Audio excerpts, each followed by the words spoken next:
Hello my dear students, आज हम देखने वाले हैं क्लास 6 के हनीसकल बुक में से 7 नंबर का चैप्टर फेयर प्ले।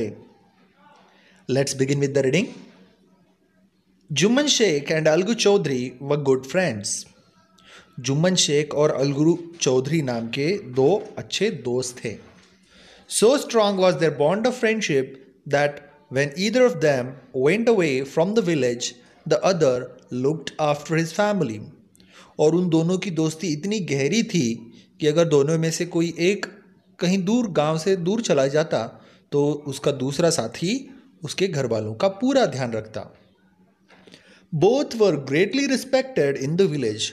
दोनों की गाँव में काफ़ी रिस्पेक्ट किया जाता था, इज्जत की जाती थी। Jumman had an old aunt who had sum property. Jumman की एक बूढ़ी चाची थी जिसके पास ढेर सारी प्रॉपर्टी थी।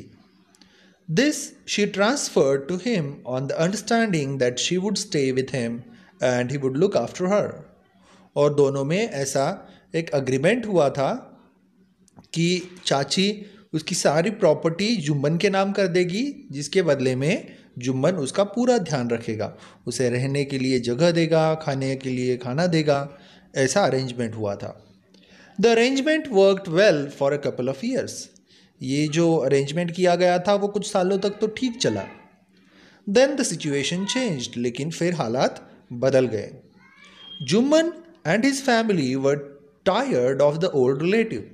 जुम्मन और उसकी जो फैमिली थी वो उस बूढ़ी औरत से, मतलब उसकी चाची से अब परेशान हो गई थी। Jumman became as indifferent to her as his wife. और उसकी बीवी जैसे बर्ताव करती थी उसकी चाची से, वैसे ही अब जुम्मन भी बर्ताव करने लगा। Who grudged even the little food that the old lady wanted every day. Jumman की बीवी को उतना सा खाना देना भी अब बहुत तकलीफ देह लग रहा था जितना खाना चाची खाती थी। अब बहुत नाराज थी वो जुम्मन की बीवी। She swallowed these insults along with her food for a few months. चाची फिर भी सहती रही और वो जो उसका अपमान हो रहा था उसे वो निगलती गई। But patience has its limits. लेकिन उसके सब्र का भी अब बांध टूटने लगा था।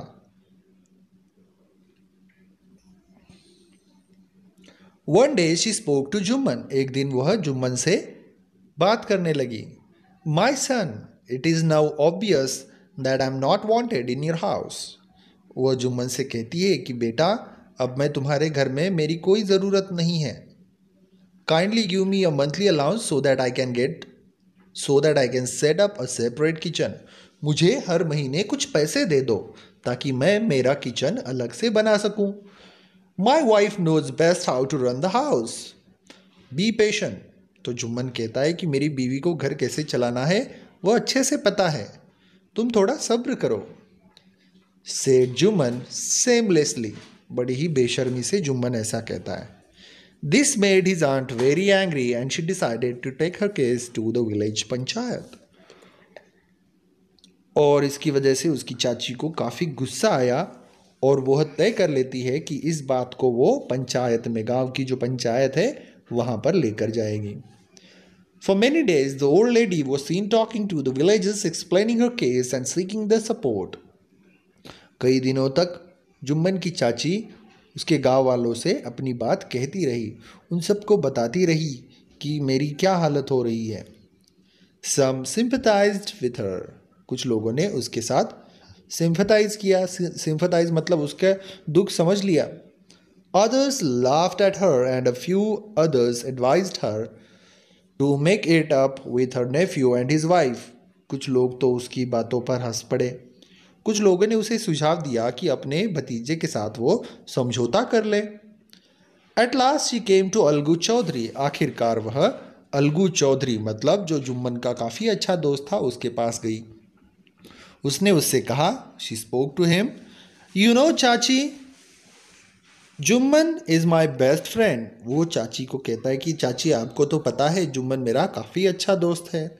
How can I go against him, मैं उसके खिलाफ कैसे जा सकता हूँ।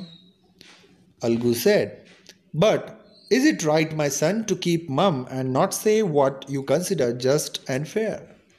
फिर चाची कहती है कि क्या ये बेटा सही है? अगर कोई गलत हो रहा है तो उसके देख कर चुप रहना, ये सही बात है? Pleaded the old lady. Come to the panchayat and speak the truth. वो कहती है कि पंचायत में आओ और जो सच है वही कहो. She said. Algu didn't reply. Algu ने कोई जवाब नहीं दिया. But her words kept ringing in his ears. लेकिन उसकी जो बातें थी वो अलगू के कानों में गूंजती रही.